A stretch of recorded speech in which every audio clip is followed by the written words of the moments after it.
Students, अभी जो topic मैं एक्सप्लेन करने वाली हूँ वो है manufacturing of sodium metal from fuse sodium chloride. तो फ्यूज सोडियम क्लोराइड हमारे पास होता है मेल्टेड फॉर्म में, यानी जिसे हम मोल्टन सोडियम क्लोराइड कहते हैं। ठीक है, इस मकसद के लिए यानी manufacturing of sodium metal from fuse sodium chloride, इस पर्पज़ के लिए जो सेल हम यूज़ करेंगे वो है डॉन सेल। ठीक है, तो जब हम सोडियम मेटल को प्रोड्यूस करते हैं यानी कमर्शियली प्रोड्यूस करते हैं तो उसमें हम इलेक्ट्रोलिसिस करते हैं फ्यूज सोडियम क्लोराइड की, यानी सोडियम क्लोराइड को मेल्ट कर लेते हैं और फिर उसकी इलेक्ट्रोलिसिस होती है। इलेक्ट्रोलिसिस का मतलब है सोडियम क्लोराइड का अपने आयंस में चेंज हो जाना। ठीक है, इलेक्ट्रोलाइटिक सेल जो इस मकसद के लिए यूज़ होता है मैं पहले भी बता चुकी हूँ कि वो डॉन सेल है। अब सेल की एक कंस्ट्रक्शन होती है, उसका एक स्ट्रक्चर होता है जिसमें मेन जो आपको पता है इलेक्ट्रोलाइटिक सेल है या इलेक्ट्रोलिसिस का प्रोसेस हो रहा है, तो इट मीन्स कि वहाँ पे जो एनोड और कैथोड तो होंगे। तो इस सेल में यानी डॉन सेल में आयरन का कैथोड यूज़ होगा और ग्रेफाइट एनोड यूज़ होगा। ठीक है, और क्योंकि हमें पता है कि मेन प्रोडक्ट हमारे पास सोडियम है, सोडियम मेटल है, और जो स्टार्टिंग मटेरियल है वो सोडियम क्लोराइड है। सोडियम क्लोराइड स्टार्टिंग मटेरियल है, तो उसमें दो पार्ट हैं, sodium ions and chloride ions. तो sodium ions finally sodium metal में चेंज हो जाएंगे और क्लोराइड आइंस क्लोरीन गैस में। तो मेन प्रोडक्ट हमारे पास सोडियम मेटल है, लेकिन जो बाय प्रोडक्ट है, जो साइड प्रोडक्ट है, वो हमारे पास क्लोरीन की आ जाएगी। ब्रीफ सा स्ट्रक्चर हम सेल का देख चुके हैं कि कैथोड जो है वो आयरन का है और एनोड ग्रेफाइट का है। अब हम देखते हैं दोनों इलेक्ट्रोड्स के ऊपर क्या काम हो रहा है। वर्किंग ऑफ डॉन सेल में मोल्टन सोडियम क्लोराइड यूज हुआ है, यानी सोडियम आइंस और क्लोराइड आइंस दोनों सिस्टम के अंदर एज इलेक्ट्रोलाइट मौजूद होंगे और फ्रीली मूव कर रहे होंगे दोनों आइंस, यानी positive ion of sodium and negative ion of chloride chlorine. तो इसमें जब इलेक्ट्रिसिटी सप्लाई करेंगे तो सोडियम आइंस मूव करने लग जाएंगे कैथोड की तरफ और क्लोराइड आइंस मूव करेंगे एनोड की तरफ, क्योंकि एनोड पे पॉजिटिव चार्ज है, उसकी तरफ नेगेटिव चार्ज आएंगे।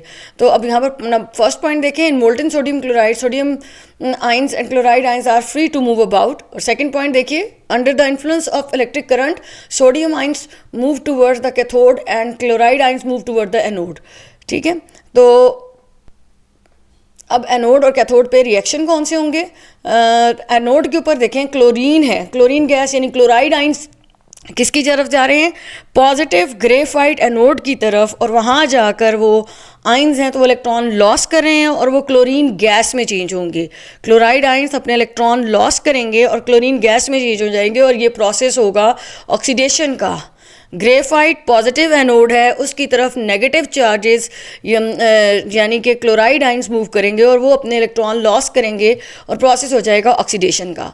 इसी तरह कैथोड की तरफ मूव करेंगे सोडियम आइंस जो कि पॉजिटिव हैं, और वो जो इलेक्ट्रॉन लॉस किए हैं क्लोराइड आइंस ने एनोड के ऊपर, वो कैथोड के ऊपर जाके सोडियम उनको गेन कर लेगा और वो सोडियम मेटल में चेंज हो जाएगा और उसका प्रोसेस हो जाएगा रिडक्शन का। ठीक है, एनोड पे हो रही है ऑक्सीडेशन और कैथोड पे हो रही है रिडक्शन, और रिडक्शन के नतीजे में कलेक्ट हो रही है सोडियम मेटल और ऑक्सीडेशन के नतीजे में कलेक्ट हो रही है क्लोरीन गैस। मोल्टन सोडियम जो है वो कलेक्ट होगी सोडियम कलेक्टिंग रिंग में। अब हम यहाँ पर सारी प्रोडक्ट्स देख रहे हैं जो दोनों बन रही हैं, क्लोरीन की और सोडियम मेटल की, वो कहाँ कहाँ और कैसे कैसे कलेक्ट हो रही है इस पार्ट में हम वो देखेंगे। मोल्टन सोडियम कलेक्ट हो रहा है, यानी मेल्टेड फॉर्म में जो सोडियम मेटल है वो कलेक्ट हो रही है एक रिंग में, और वो थोड़े थोड़े टाइम के बाद पीरियोडिकली हम उसको ड्रेन करते हैं। थोड़े थोड़े टाइम के बाद जैसे वो कलेक्ट होते जाते हैं, आयंस मेटल में चेंज होते जाते हैं, तो हम उनको अलग करते जाते हैं। उसके बाद जो एनोड वाली जो साइड है ग्रेफाइट, उसमें जो है वो क्लोरीन गैस जो है वो हो रही है, ऑक्सीडाइज हो रही है, उसकी ऑक्सीडेशन हो रही है और वो कलेक्ट हो रही है। तो वो एक फ़नल की फॉर्म में जो है वो जो पार्ट है फ़नल वाला, उसमें से गैस जो है वो उसको कलेक्ट किया जा रहा है, वो आउटलेट वहाँ से रिमूव हो रहा है क्लोरीन गैस। अल्कली मेटल्स बाकी भी, सोडियम अल्कली मेटल है तो बाकी यानी पोटेशियम, लिथियम, इन मेटल्स को भी हम सेम डॉन सेल के थ्रू इसी तरह से फ्यूज सॉल्ट्स की फॉर्म में और इलेक्ट्रोलिसिस के प्रोसेस से सेपरेट कर सकते हैं। लेकिन उसके लिए क्या है, जो मेटल है उसको पहले प्योरीफाई करना पड़ेगा। तो other alkali metals can also be obtained by the electrolysis of their fused salt. Fused salt mean melt form में जो सॉल्ट होगा। For this purpose ores are first purified then electrolytes, यानी माइनिंग के through जो metal हमें मिलेगा वो pure नहीं होगा, वो और की फॉर्म में होगा।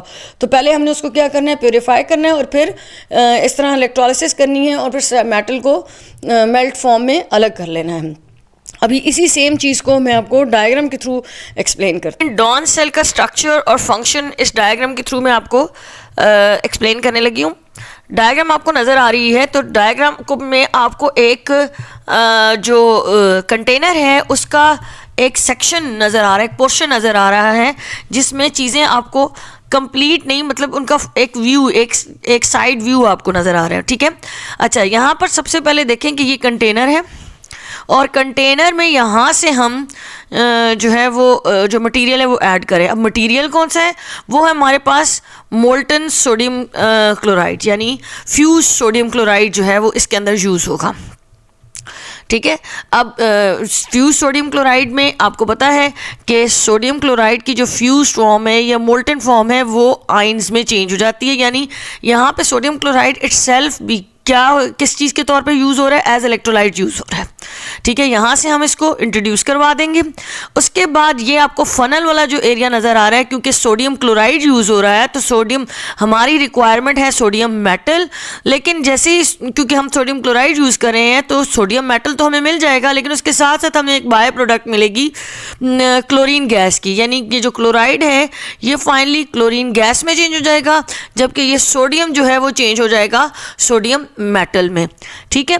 तो इस कंटेनर में पहले तो मैं आपको सारे पॉइंट्स बताऊंगी कि ये फनल है जहाँ पे क्लोरीन गैस कलेक्ट हो रही है, ये वो इनलेट है जहाँ से हम सोडियम क्लोराइड को एंटर कर रहे हैं। उसके बाद ये जो पिंक कलर का पोर्शन डायग्राम बुक में भी बनी हुई है, आप उसको भी सामने रखिए और यहाँ से भी देखिए जो पिंक कलर का आपको पोर्शन नज़र आ रहा है कि सारा फिल्ड है किससे? मोल्टन सोडियम क्लोराइड से। मोल्टन मीन्स मेल्ट किया हुआ, और इसके लिए वर्ड फ्यूज्ड भी यूज़ होता है। Fuse mean molten sodium chloride और मेल्ट फॉर्म में सोडियम क्लोराइड को जो है वो यूज़ करें यहाँ पे। अच्छा, उसके बाद यहाँ पे आपको ऑरेंज कलर का एक रिंग नज़र आ रहा है, जो सोडियम मेटल मेल्ट हो जाएगी, ठीक है, और अलग हो जाएगी, रिड्यूस हो जाएगी, तो वो इस रिंग में कलेक्ट होके तो यहाँ से बाहर चली जाएगी। अच्छा, स्टील का यहाँ पे कैथोड, आयरन या स्टील का कैथोड यूज़ होगा, ठीक है। उसमें नेगेटिव चार्ज होता है और उस पर कलेक्ट हो जाएगी, उस पर कलेक्ट होगी सोडियम मेटल।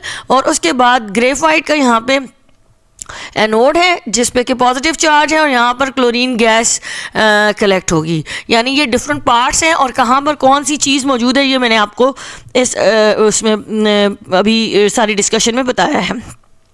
और ये आपको आयरन की स्क्रीन नज़र आ रही है। एक दफ़ा फिर बता रही हूँ, ये सामने जो पिक्चर है इसमें ये जो इन्वर्टेड फनल शेप स्ट्रक्चर है, यहाँ पर क्लोरीन गैस कलेक्ट होगी। और ये एरिया कौन सा है, ये पोर्शन कौन सा है? ये ग्रेफाइट का एनोड है। ये जो आपको नज़र आ रहा है ये ग्रेफाइट एनोड है और इसके ऊपर कलेक्ट हो रही है क्लोरीन गैस। ये इनलेट है जहाँ से सोडियम क्लोराइड को इन किया जाएगा। सोडियम क्लोराइड फ्यूज फॉर्म में है, मोल्टन फॉर्म में है, इसलिए जैसे ही इलेक्ट्रिसिटी सप्लाई करेंगे तो ये सोडियम क्लोराइड जो है सोडियम आयंस और क्लोराइड आयंस में चेंज हो जाएगा, ठीक है। क्लोराइड आयंस में चेंज होने के बाद, सोडियम और क्लोराइड आयंस में चेंज होने के बाद ये जो आयंस हैं ये अपने अपने रिस्पेक्टिव इलेक्ट्रोड की तरफ जाएंगे, यानी सोडियम आयंस के ऊपर पॉजिटिव चार्ज है और ये जाएगा कैथोड की तरफ, क्योंकि कैथोड पे नेगेटिव चार्ज है। सोडियम आयन कहाँ पे कलेक्ट होगा, किस तरफ मूव करेगा? कैथोड पे, और कैथोड पे जाके क्या होगा? रिड्यूस होगा, यानी सोडियम मेटल कैथोड पे आके इलेक्ट्रॉन गेन करेगा और चेंज हो जाएगा, सोडियम आयन चेंज हो जाएगा। सोडियम आयन पे पॉजिटिव चार्ज है, ये अपने नेगेटिव इलेक्ट्रोड की तरफ जाएगा, यानी कैथोड की तरफ जाएगा जो कि आयरन या स्टील का होगा, वहाँ जाके ये इलेक्ट्रॉन गेन करेगा और सोडियम मेटल में चेंज हो जाएगा। ये मेटल मोल्टन फॉर्म में कलेक्ट होगी और इस इनलेट से बाहर चली जाएगी। जो इस इलेक्ट्रोलाइट का सेकंड पार्ट है क्लोरीन, उसके ऊपर नेगेटिव चार्ज है और वो एनोड पे, क्योंकि ये क्लोराइड आयंस नेगेटिव है तो वो अपने रिस्पेक्टिव इलेक्ट्रोड यानी पॉजिटिव इलेक्ट्रोड की तरफ जाएंगे और एनोड की तरफ जाएंगे और यहाँ पर आकर ये ऑक्सीडाइज होंगे, यानी क्लोराइड आयन क्या करेगा? अपना इलेक्ट्रॉन लॉस कर देगा और क्लोरीन गैस में चेंज हो जाएगा बाय लूजिंग इलेक्ट्रॉन, ठीक है। इलेक्ट्रॉन लॉस कर देगा, 2 क्लोराइड आयन होंगे तो इलेक्ट्रॉन भी कितने लॉस करेंगे, 2 ही लॉस करेंगे, ठीक है, और क्लोरीन गैस बन जाएगी। तो ग्रेफाइट पे होगा ऑक्सीडेशन का प्रोसेस क्योंकि ये एनोड है, और आयरन या स्टील का जो कैथोड है उस पे होगा रिडक्शन का प्रोसेस क्योंकि गेन ऑफ इलेक्ट्रॉन हो रहा है, ठीक है। ये आपको स्ट्रक्चर समझ आया और फंक्शन समझ आ गया होगा यकीनन। एक दफ़ा फिर बता रही हूँ कि स्टील का, आयरन का कैथोड है जिस पे रिडक्शन होगी क्योंकि हमने जो इलेक्ट्रोलाइट है वो सोडियम क्लोराइड की मोल्टन फॉर्म में यूज़ किया है। तो जब हम इलेक्ट्रिसिटी इसको सप्लाई करेंगे तो जो सोडियम आयंस हैं क्योंकि वो पॉजिटिव हैं वो नेगेटिव कैथोड की तरफ जाएंगे, और जो क्लोराइड आयंस हैं वो नेगेटिव हैं, वो पॉजिटिव इलेक्ट्रोड यानी कि ग्रेफाइट एनोड की तरफ जाएंगे। एनोड पे ऑक्सीडेशन होगी, क्लोराइड आयंस अपने इलेक्ट्रॉन लॉस करके क्लोरीन गैस में चेंज होंगे, जबकि सोडियम आयंस इलेक्ट्रॉन गेन करके मोल्टन मेटल में रिड्यूस हो जाएंगे और कैथोड पे रिडक्शन और एनोड पे ऑक्सीडेशन होगी। ये बज़ाहिर ड्रॉ करने में थोड़ा डिफ़िकल्ट लगता है, लेकिन ये जो मेथड है, ये जो प्रोसेस है डॉन सेल का, ये बहुत ही सिंपल है, नॉर्मल सेल की तरह है, ठीक है। अच्छा, जो गैस यहाँ पे फनल पे कलेक्ट हो रही है वो बबल्स की फॉर्म में यहाँ से बाहर निकाली जाएगी, और मेटल जो लिक्विड फॉर्म में होगा वो इस आउटलेट से कलेक्ट कर लिया जाएगा। तो इंडस्ट्रियल लेवल में जो हम सोडियम मेटल प्रोड्यूस करते हैं वो मोल्टन सोडियम या फ्यूज सोडियम क्लोराइड से करते हैं, डॉन सेल के थ्रू करते हैं, और उसमें प्रोसीजर जो है वो इस तरह, सेल का जो स्ट्रक्चर है वो इस तरह का होता है, और बाकी जो बेसिक काम है वो वैसे ही जैसे एक इलेक्ट्रोलाइटिक सेल में होते हैं वो इसी तरह होते हैं कि सोडियम क्लोराइड खुद एक इलेक्ट्रोलाइट के तौर पर एक्ट करता है, जैसे इलेक्ट्रिसिटी सप्लाई करते हैं आयंस अपने रिस्पेक्टिव इलेक्ट्रोड की तरफ चले जाते हैं और जो रिक्वायर्ड प्रोडक्ट्स हैं वो हमें मिल जाती हैं। तो इस सेल की जो प्रोडक्ट्स हैं उसमें मेन प्रोडक्ट सोडियम मेटल है और बाय प्रोडक्ट जो है वो क्लोरीन गैस है, ठीक है।